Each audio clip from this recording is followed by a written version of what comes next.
La traversée de Feria, tome 1, épisode 2, l'esprit du bois.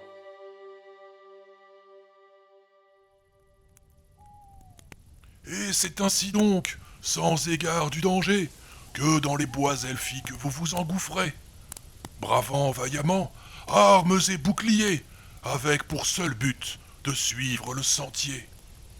Bien simple tâche, mais pourtant ardue, les habitants de ces bois vous étaient méconnus. Faudrait-il lutter, au péril de sa vie, pour que la noble quête soit enfin accomplie? Et quelle était cette pierre sur le sommet du monde, gardée par un dragon qui, comme le tonnerre, gronde? À beaucoup de questions encore, il vous faut répondre. Hâtez-vous, monseigneur, je vois la nuit qui tombe.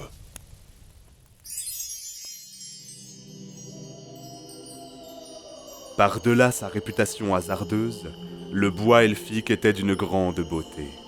Empreint d'une magie tellurique sans égale, il en fallait peu à un humain pour en perdre ses sens et être attiré par quelque esprit malveillant. Au détour des sentiers, happé par la beauté qui réside en ce lieu, il en oublie presque ce pourquoi il est venu ici. Après quelques heures de marche, il se laisse attirer par une lueur d'une grande beauté au loin. Non, ne quitte pas le sentier. Prends garde. Mais d'où émanaient donc ces étranges conseils avisés, comme sortis d'outre-tombe? Amis ou ennemis? Il allait vite le savoir. Dans cette partie du bois, la lumière ne passait plus entre les arbres. Seule l'étrange lueur d'une beauté rayonnante le guidait encore sur son chemin tel un phare. Après ce qui lui parut être des jours de marche, il arriva, guidé par cette lumière devant le temple d'une ancienne civilisation oubliée. Il pouvait sentir que quelques forces obscures œuvraient en ces lieux. La lumière s'arrêta à l'entrée du temple, et dans un sursaut magique, l'esprit lui apparut cette fois clairement. Luc, c'est toi? Non. Avez-vous vu mon fils? Je cherche mon fils. Luc, l'auriez-vous croisé par hasard? Notre chevalier remercia le fantôme de l'avoir guidé sur le sentier de l'oubli. Il lui expliqua qu'il était capital pour lui de traverser le bois, au plus vite, afin de rejoindre le mont Talab, et ainsi pouvoir obtenir l'une des 4 pierres magistrales de puissance. Je vois. Cependant, je ne puis vous être très utile.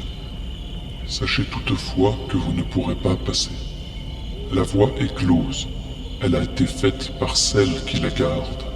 La voie est close. Le fantôme raconta alors au chevalier qui était la gardienne sacrée de ces lieux.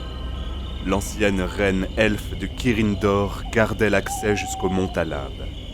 Le peu d'humains qui avaient pu la voir sans y perdre la vie rapportaient tous une chose. Sa cruauté n'avait d'égal que sa beauté. Le fantôme ajouta qu'il en avait même oublié de se présenter. Il y a fort longtemps, on me connaissait sous le nom de Dart. Aidez-moi à retrouver mon fils. Et peut-être alors pourrais-je vous donner quelque chose qui vous permettra de prendre l'avantage.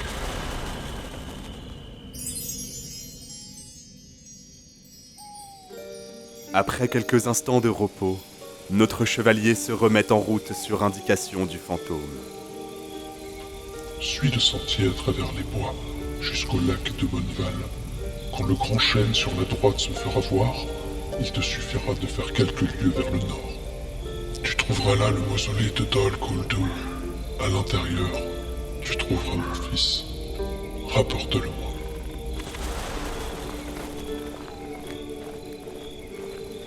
Notre chevalier s'engage dans le bois maudit, bien décidé à rapporter au fantôme l'urne de son fils, et ainsi lui permettre de trouver le repos éternel.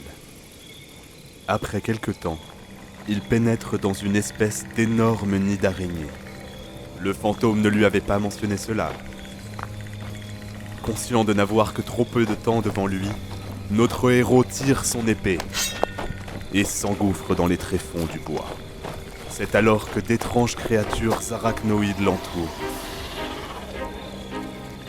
Devant leur grand nombre, il n'a d'autre choix que de fuir et s'enfonce toujours plus loin dans le bois jusqu'à atteindre une petite clairière où les créatures ne semblent pas pouvoir le suivre. Au loin, le lac de Bonneval étincelle comme un vaste joyau. Heureusement, notre chevalier est sur la bonne voie. Il suit le sentier qui sort du bois et aperçoit le grand chêne. Il emprunte alors le chemin du nord, jusqu'à apercevoir le mausolée de Dol Guldur.